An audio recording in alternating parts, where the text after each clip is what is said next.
These kind of drugs, quite commonly used by CEOs, by actors to achieve that kind of physical performance, to get in shape for a particular role, for example, in Hollywood. Hi, I'm Sarah Fawcett, news editor here at The National, and thank you for joining us for this week's episode of A Closer Look. Now, as you know, we have some topics here on the show that we like to revisit every now and then, and one of them is the theme of living longer and aging healthily. Now, to do that, we've brought our health editor, Nick Webster, down to speak to us. Nick, thanks for coming back. Hi, Sarah. Now, some say we might be a little bit obsessed with living longer here at The National, but it's really just such a diverse topic with lots going on, and there is one kind of event sort of thing that people in the longevity world are talking about at the moment. I will give you the stage. Tell us more about it. Okay, well, this event is called the Enhanced Games. It's due to happen next year, 2025. And it's pretty very controversial with the way it's being set up, the ethics around it. It's basically asking athletes to use performance-enhancing drugs to achieve new levels of human performance. Now, at face value, of course, this goes against everything which sporting performance is about, using drugs to achieve an advantage. But the bigger picture here is just how this can further healthy aging drugs, in effect, and more research into how we can use these kind of enhancements to prolong living. So in a nutshell, we all know that performance-enhancing substances are completely banned from, Olympics, all kind of sports.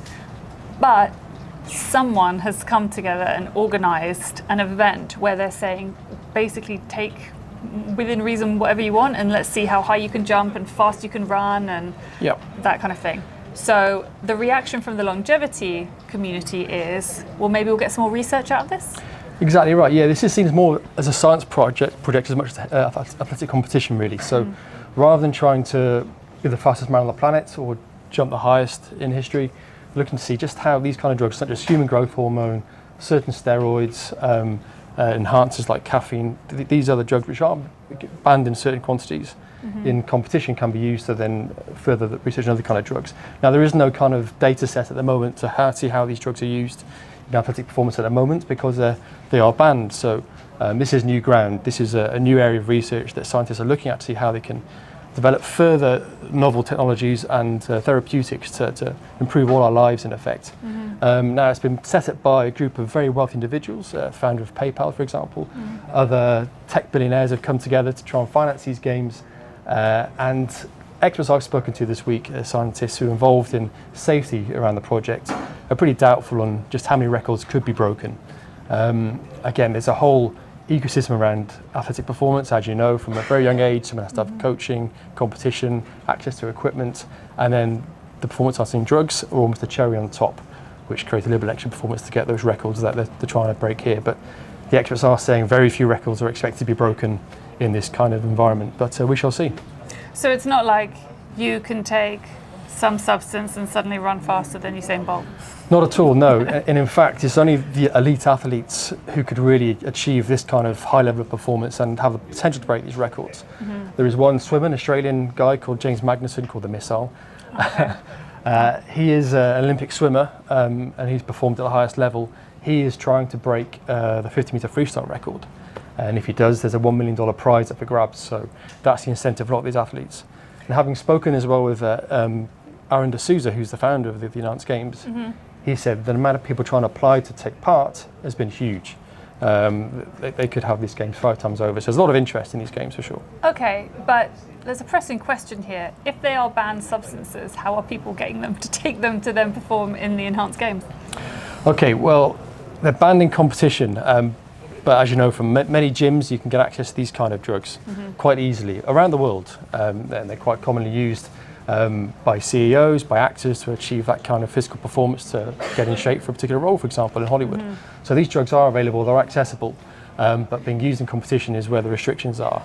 And we shall be seeing on the record, if you like, just how well these drugs do perform in this environment. And it's going to be track and field, swimming and diving, powerlifting, and also combat sports. And that's also very controversial.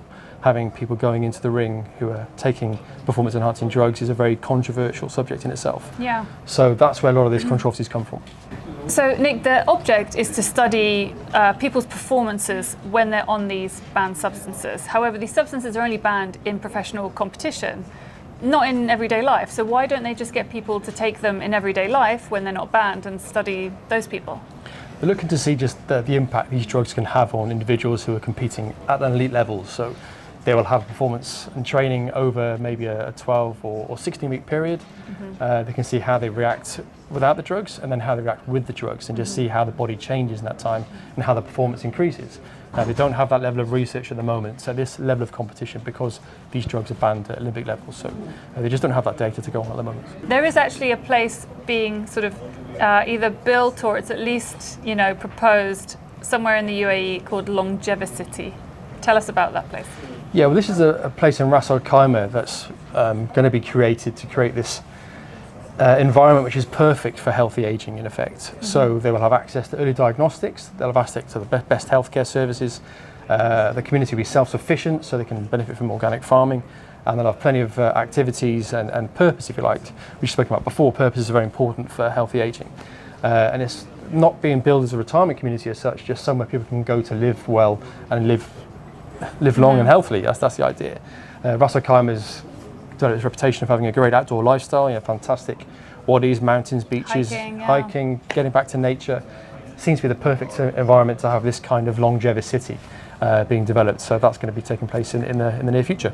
And you spoke to the founder, and the founder had some thoughts about these enhanced games. What did he tell you? Yeah, I mean, he's very interested, as are everyone who's involved in what's happening with longevity. They're keen to see just how these games will play out, the kind of achievements that have been made, and what they can learn from the research and the data. That's the most important thing, how they can see how these drugs are actually working with the human body, how people respond to them and in what quantities. They use that data to then go forward and create new therapies and new novel drugs to help us live healthier as we get old.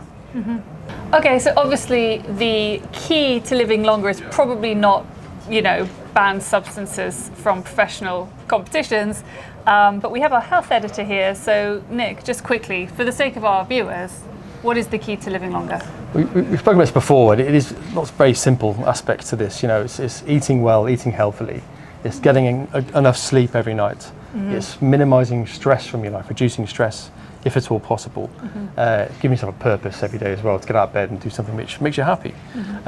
These are some key foundations to living well into old age, and we've seen that in lots of examples throughout history. So hopefully that's the best way to do it, I think, going forward. All right, thank you, Nick.